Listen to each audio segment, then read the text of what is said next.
Okay, well, we're ready for our next social studies lesson. We've been talking about the trails going out west, and today we're talking about the land out west and how this land belonged to Mexico. All of this land right here.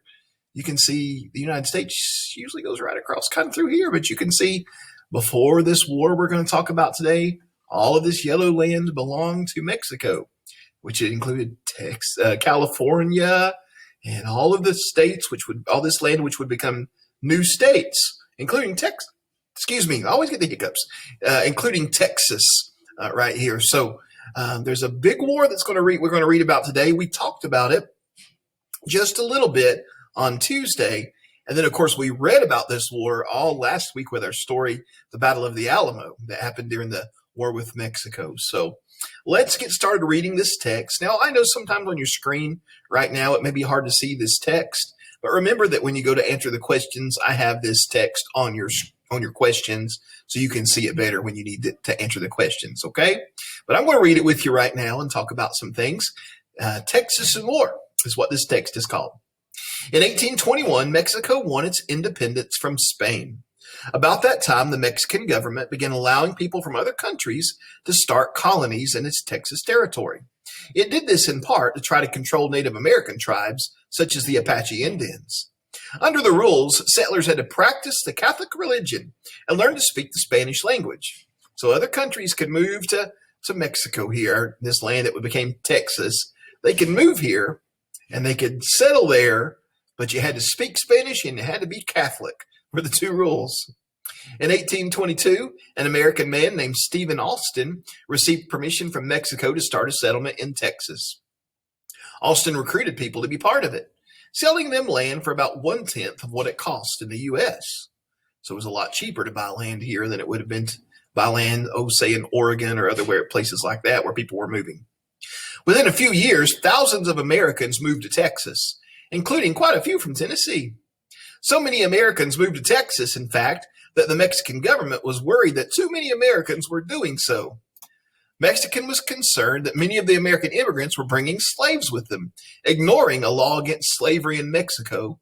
It also worried that if it didn't stop American immigration soon, the U.S. might try to take over Texas. In 1830, Mexico passed a law that said no more Americans could migrate to Texas. The Americans in Texas didn't like this new law and began to talk about rebelling against Mexico. You know, they say history repeats itself. It's kind of funny because back here in 1830, it was Mexico saying you've got too many people from the United States moving into Mexico. But now, of course, President Trump is famous for saying he's going to build a wall to keep Mexican people from coming into the United States illegally. So it was kind of just reverse back then than it is now. 100 years ago, it was reverse. So Mexico passed this law and said no more Americans can move into Texas, part of Mexico. By 1836, Texas was fighting a war of independence against Mexico. A key moment in the war took place when about 200 Texans fought at a mission in San Antonio called the Alamo. We know all about that. They held out for about 10 days against the Mexican army before most of them were killed. The most famous Texan who died at the Alamo was Davy Crockett, a former U.S. congressman from Tennessee. We talked a lot about him last week in our story. Texas and its militia would, however, come back. Only a few weeks after the Alamo, a Texan army led by former Tennessee governor Sam Houston crushed the Mexican army at San Jacinto. That battle turned the tide of the Texas War for Independence, and the United States officially recognized Texas as does it say state? No, it says country. So before Texas was a state, it was its own country. It fought in a war for independence like we fought a war for independence. So it was in a country independent from Mexico in 1837. Texas remained independent for 8 years, and then it became the 28th state. Mexico is not happy about losing Texas. James K. Polk, who became president in 1845, was not only happy about Texas becoming a state, but he wanted more. A member of the Democratic political party from Tennessee, Polk wanted to see the U.S. border in the Southwest extended all the way to the Pacific Ocean. So that first map we looked at, all of Mexico's land up here in what's now the United States, he wanted all of it. He wanted more of Mexico's land west of Texas, all the way to California. Polk believed in, and here's that word we've seen this week, manifest destiny, which means he believed the United States and its system of democracy were destined to expand all the way to the Pacific Ocean. Not all Americans agreed with this idea, especially members of the political party known as the Whigs. In 1845, the U.S. government offered to buy from Mexico much of the land between Texas and the Pacific Ocean, but Mexico turned down the offer. So remember, we tried to buy the land from them first before there was another war, but they didn't want to sell it.